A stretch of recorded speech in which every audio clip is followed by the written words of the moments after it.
psychologist, therapist, here on my terrace in Lausanne, Switzerland. Has been a day off, although it's a Thursday, and it's the 29th of May 2025 in the state, the canton, where I live and where I work, canton vous, in Switzerland. It's a day off. It's a religious day, but for me, well, whatever. We take the day off, and this is interesting because this is the second time that I'm actually hello. This is the second time that I'm doing this episode, because yesterday didn't work, and although I did it twice in French and once in English, it still didn't work on YouTube. So that was a bit problematical. So I've decided I'm going to do the same thing today, and because the theme is not giving up, it's very appropriate for me not to give up on this edition. The ones on Facebook will be a bit surprised to see me again doing the same one, but that's as it is. But it's I think it's important that I do this. I think it's an important subject, and it's something that's worth doing. And the fact that I didn't abandon it and I'm still doing it, I think it makes sense in itself. So Thursday, what do I do today? I'm working on my terrace. I'm trying to tidy it up and trying to do some stuff. I've done some staining on some wooden cupboards that I'm going to move and try and undo to it. So it's a big mess actually, but I'm trusting it's all going to be all right in the end. So why did I think to do this? Well, actually, the idea came to mind yesterday. Wednesday, I was working. I worked in the morning, in the afternoon. I did some administration. My daughter wants to do some studying in England, so I'm trying to organize a bit of that, go to the post, and I don't know, lots of stuff. But I did have a bit of time to relax yesterday, so I listened to a bit of YouTube, which like we all do, like you do now. And I listened to a very interesting interview with a British singer, Sydney Christmas. I don't know if you know her at all, but she won Britain's Got Talent last year. She's got a beautiful voice. She's an incredible person, and I wish her well because she's just wonderful. Anyway, so she was doing this interview, and it's now everything's starting to move. She's got a group of people around her. She's published an album, and everything's starting to move up, which is great.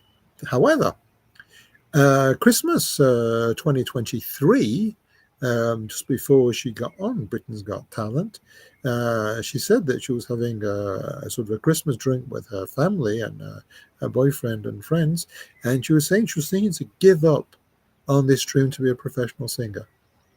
She was 27 or something like that, and she said she's been trying and it's not worked, and maybe she should think to have a family and have a normal job and maybe just do some sort of singing in pubs and things like that. And yet she still tried one last time. She sent an audition tape to Britain's Got Talent, and eventually she got an audition, and then eventually she went on, and everybody loved her, and she got a golden buzzer and gold floating around, and it was a dream come true. And then she got through all the different rounds, and she won Britain's Got Talent, £250,000, I think it was, and I think she was in the Royal Academy. I don't know, I presume. So this sort of motivated me to talk about this, because it's so highly important that we are on a process. All of us are on processes that hopefully will succeed. We are projects, or we're doing studies, we're working, we're getting involved in relationships. We have all sorts of projects and plans and things that we are wishing to do, hoping to do, dreaming to do. And what often happens in quite any sort of reasonably long-term project, we get moments of doubt. We get moments when we're not sure we're going to make it, and we think maybe we should give up. And I want to start off this today, I'll talk about two projects that I gave up, two projects that I didn't see through to the end. And one of them, it was a bit like this. Another one I'm pretty frustrated with. So the first one was that when I was living and working, I was working in the kitchen in the spiritual community of Finton. Well, it's like 35 years ago, something like that. And I was young, not young anymore. You might just look at. Anyway, so and I would work in the kitchens, and I would have quite a bit of time to myself. And as I taught myself the computer programming language of BASIC and Visual Basic, for some reason I decided to write a personal accountancy program, and it was really quite good. However, not being a professional, not being able to sell it, I made some copies, tried to sell it retail, and nobody was interested because who knows me? And anyway, and people were saying, well, maybe it's got a few bugs in it, maybe you should give up, it's not your thing anyway. And so I did. And maybe if I would have pushed it a bit further, maybe I could have found a company that might have taken it on and used the basis of what I've started to do something with. I gave it up. It wasn't the end of the world, and who knows if it would have done anything. However, 30 years ago, as I was coming to Switzerland, I had this idea. I thought, what would be a good idea would be an alternative cigarette. 30 some years ago. And I came with this idea of a tube, and in the tube you put a capsule, and in that capsule is a liquid, and the liquid is reactive to air. And so when you sort of break the two ends of the capsule and then you suck air through, the air will get flavored and flavored by the liquid. So you have a flavor, you have a smell, and it's an alternative to cigarettes. That was my idea. And I started trying to to patent it. And again, people say, Gary, you're not an inventor. It's not your thing. Why are you bothering? Why are you wasting your time and money with that? And I wrote to Philip Morris and I said, are you interested? And they said nothing. And eventually I gave it up. And then e-cigarettes came out, and I thought, well, it's not quite my idea, but it's close. Different flavors, different liquids that they use heat.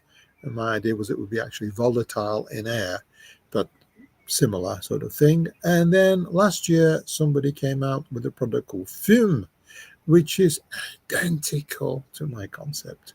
And I'm very frustrated about that. If I would have just gone the final steps of actually patenting it, maybe I could have some money from that idea. But anyway, that's just what happens when you give up. So just as a matter of interest, I'm going to read the names of some people that didn't give up. And some of them you know, some of them you don't know. But I think it's interesting just to have a look and see.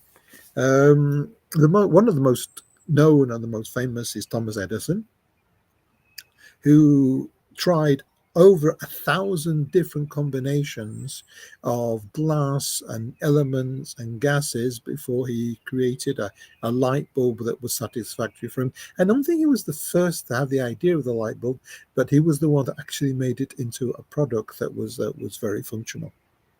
Then we have one of the other most famous and most known people that have failed and then succeeded J.K. Rowling's, of course, with Harry Potter, who trailed Harry Potter all over London with all the major publishers, and nobody was interested. Eventually, a small publishing house said, well, maybe we'll give it a try, but don't give up your day job, because I don't think anybody's going to be interested in a story. It's like these are my intelligence glasses. I'm intelligent because I'm wearing them. I look intelligent sometimes as well. Anyway, and so, of course, billionaire, what do you expect? Walt Disney. He got sacked. He got sacked from a newspaper because he said didn't have enough imagination. Well, of course he has no imagination. Walt Disney never had any, did he? And then he started some animation studios. I think he actually started 3, and 2 of them went bankrupt. And then he stopped and he thought and he reassessed and he just started again because his project was to create cartoons. That was his thing. That's what made him live and breathe. That was his project. And what's really important in this episode is that if you have a project, if you've got something that's important for you, and you have enough reason to believe that it can succeed, then you really need to go for it. Now, what is important is that if you're going through a long-term project and you seem to feel that it's not going the way you expect or the way you want to, of course you need to reassess and say, did I make a mistake to invest in this?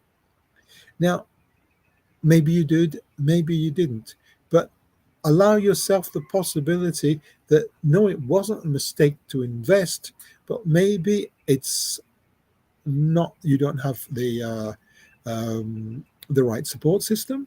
Maybe you don't have the right strategy, or maybe it's not the right time. And I'll come back to these because it's very, very important when you assess and reassess your projects that you can look at all these different elements, because maybe these elements will need to be sorted out. And I'll come back to this because I want to talk about my 70-day challenge project, which actually covers some of those.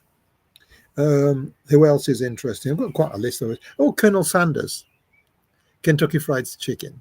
Colonel Sanders, he created his concept for the Kentucky Fried Chicken, and he tried to sell it to over 1,000 different investors, different people. And it was only after a number of years that he finally started to get some investors, and he only started to get some success at 65 years old. He had a huge number of failures behind him, Colonel Sanders, but he made it. He made it very. It was very. Another publisher, another writer, Stephen King, which most of you know, wrote horror stories. Its first horror story, Carrie, was rejected 30 times. Yeah, 30 times. Interesting. Let's find some actors that are interesting. Jim Carrey. I don't particularly like him, but he's very successful, very famous. He lived in a van because he had nowhere to go and no money.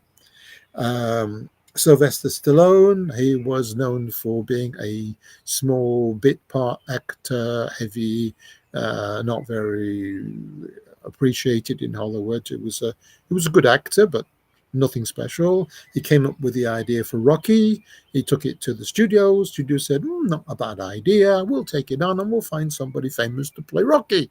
And he said, no, I'm Rocky and I'm going to play Rocky.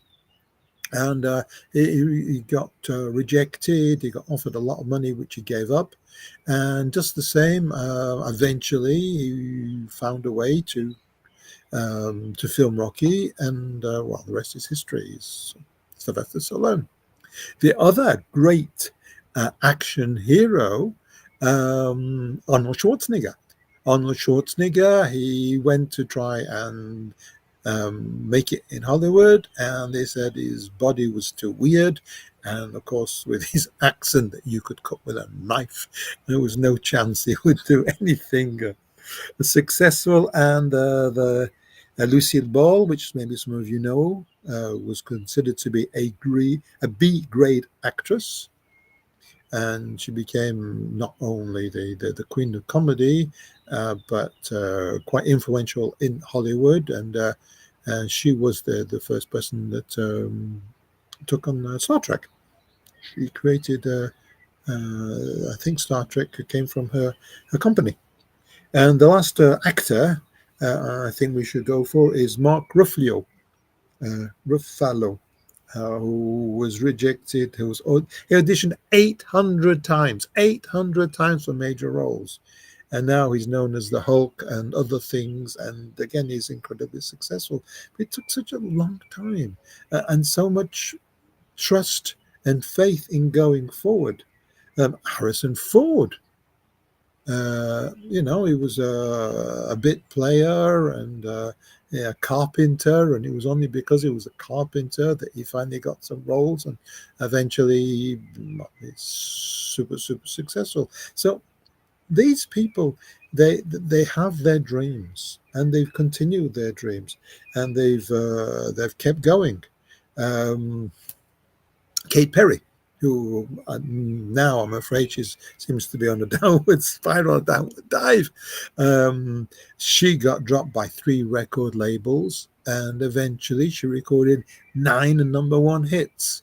So even if maybe now she's a bit past her prime, she was incredibly successful, and yet she was rejected. The Beatles, they were rejected by Decca, and well, they became the Beatles. What else do we expect? Madonna, heavily criticized at the beginning, and then became a superstar. So many of these people. Let's go into other fields. Computing. Steve Jobs got fired from Apple. He created, I think it was called Cube Computer, and then he came back, and all of a sudden he helped Apple become one of the most successful companies in America, if not the world, etc. I could go on. It's just not. I don't want to bore you too much with other people's success stories. So what I want to talk about now is face of potential failure. What you do. So at the moment, my 70-day challenge, change your life, project, whatever, it's still not taking off. No, it's not taken off.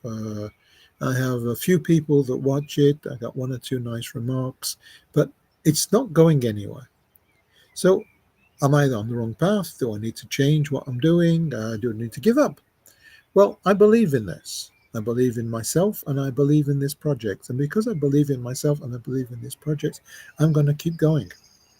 Now, one of the things that I mentioned before was that you need to think that when you step back and you say, is my project going to happen, and it seems to be not going forward, or things are not working the way that I would have intended or planned, is that you take a step back and you say, okay, do I believe in this project?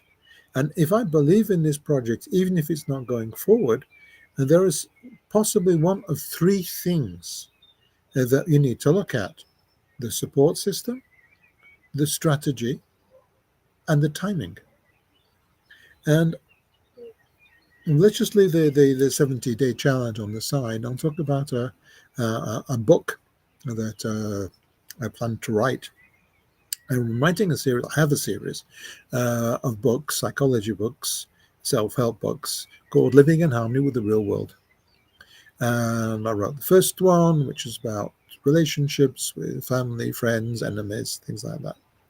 I wrote the second one to do with work, finding the right work, and then dealing in work with colleagues, bosses, and subordinates.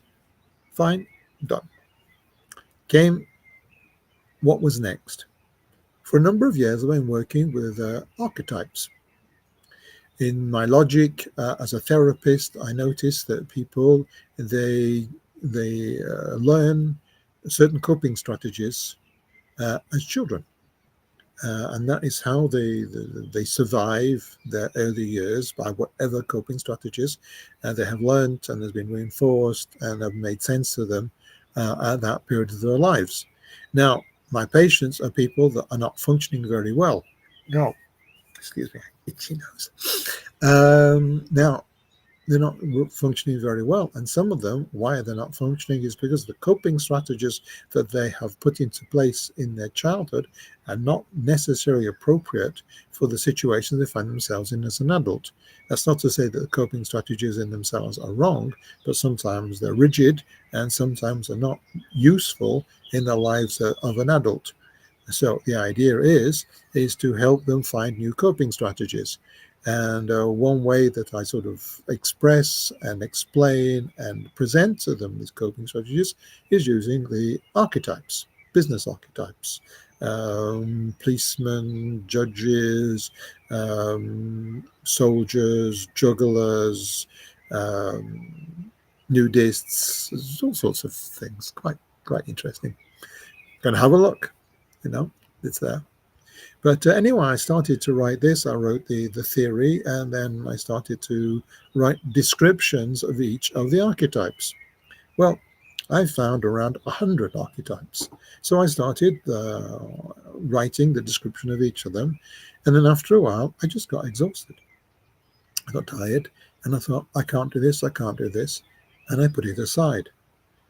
Then quite soon after, the COVID came and I got very motivated to write a book on loss and grief and loss. Loss and grief, I think that's the way the title is. So I wrote that and published it, and that was successful in itself. And that was an important thing to write during the COVID, so to help people in this situation when somebody has passed. And then after that was done, I thought, what next? So what was next was a game for kids. Yeah, I write kid stories, and it was a game I wanted to do. It was a game that was an educational game using cards. And the idea to actually get cards printed, I would need to get 400 or 500 sets, and it just didn't seem reasonable to go that way. And I realized that Amazon, with their Kindle system, I could do print and demand for brochures, which are thin books of, I don't know, 30 pages. And I realized that I could create cards by the front and back of the page would be part of a cards book for a page, and then if people bought that, they could cut them up and they could make them into the cards that would be useful. So I did that, and then it struck me that for my archetypes, which I have cards for, and I would want to print them and do them for people to look at, especially people that are not my patients, I thought, well, maybe I could do that. And then I thought, if I do that, that would work for, I think, 32 cards. I think it was 32. I can't remember now. And so it occurred to me that if I did that, then I would only write a description for 32 cards, because that would be it. And that motivated me. And within a number of weeks or a month or so, I'd finished the descriptions. And now I have book 4 on my Living in Harmony series. It is on the archetypes. And it's actually in 3 books because that's the way it finished. Now, what does that show? What does that prove as a concept? First of all, it shows that if you are going forward and you are blocked, then maybe the best thing to do is stop. Stop and say, this is not the moment. I don't have the resources, or I don't have the right strategy. So I stopped. I left it on the side. I did something else. And then by doing other things, I actually realized what the strategy should be for that book. Then I used that strategy, and by using that strategy, I overcame the hurdle that was blocking me before, and then I could finish the book, as I say, 3 books. So this is something that's really important, is if you have a project that is not going forward, not the way you think it should, take a step back, reassess whether the project in itself still has sense, is still realistic, is still possible. If it isn't in the moment, maybe put it aside somewhere in a way that's non-destructive, and you could come back to it in another moment. Or maybe you just don't have enough support, or maybe it's not the right strategy. Now, for me, with the 70-day challenge, it's not going forward the way that I would like. So first of all, I imagined that these half-hour sessions, I would have a lot of feedback. People would ask me questions, and then I could spend a half an hour discussing their questions, their situation, and maybe suggesting some ways to support them in their particular challenge. It didn't happen. So I had to, first of all, change the strategy of what I do every night. That's why I'm talking about not giving up. It's one of the subjects that I'm talking about on this channel. So I've already said, okay, so instead of waiting for feedback, I need to be proactive and find a subject to talk about every night, which might or might link to the 70-day challenge, but at least would help the people to think about their lives and maybe improve them. And then I thought, what could be also interesting is to do some hypnosis or guided meditation. It depends on how you look at it. And I thought that could be a nice thing for a Sunday. So already I have 6 nights a week, 5 I find a subject to talk about, and on the 6th, on the Sunday, I do a guided meditation. Already the strategy is starting to change and to move forward. However, one thing that I'm not doing is I'm not reaching enough people. So the next part of the strategy will be, for instance, this Saturday, I feel the subject is really worth trying to get more people to watch. So when I've finished doing this live, I'm going to record a small advert.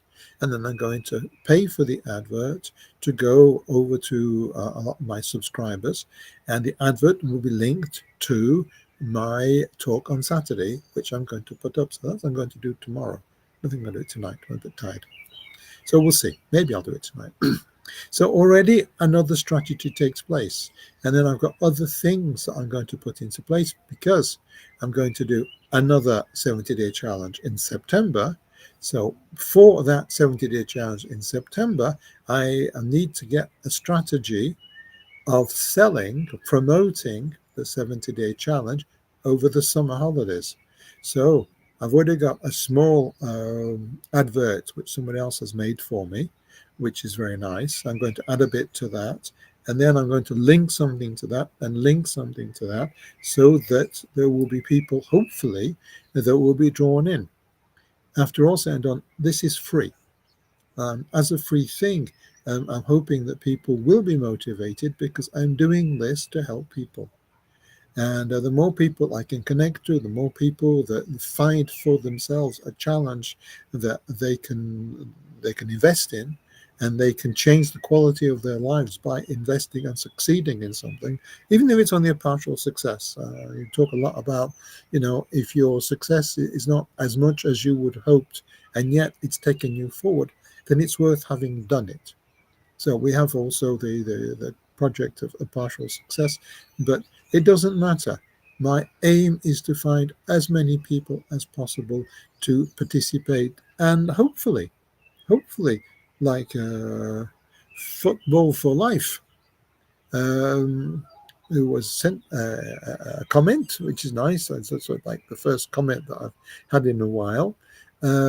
It's nice that there are people here, that people are commenting, and obviously I would like to have more, because the more comments, it also helps the algorithm. It also shows it to more people. So that's what it's about.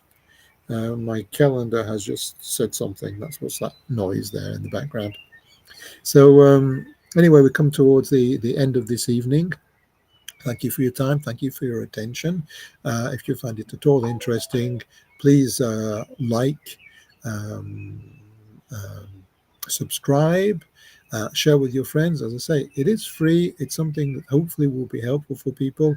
There's still 5 weeks left of the challenge. It's still possible to create something, to imagine something. There is a form, which if you look somewhere on my other videos, it shows you the form that you could download and fill in. There's also a journal page, which is also free. Everything's free for the moment, totally, completely free. That you can use on a daily basis to see where you're up to and how you're going and how well you're doing. So that's that for now. As I say, Saturday. So just to remind you, if you don't remember, I'm live at YouTube Sunday evening at 8:30 p.m. Central European summertime. Remember that, and that's going to be a meditation or a guided meditation or hypnosis. And then there's Monday, Tuesday, Wednesday, Thursday evenings at 8:30, when I will be talking about a subject which I hope you'll find interesting. And then on Saturday afternoon at 4:30, that's going to be something else. And this Saturday, it's going to be very interesting because it's how to deal with aggressive people. And dealing with aggressive people is something that is not obvious, and there's not one right way to do it.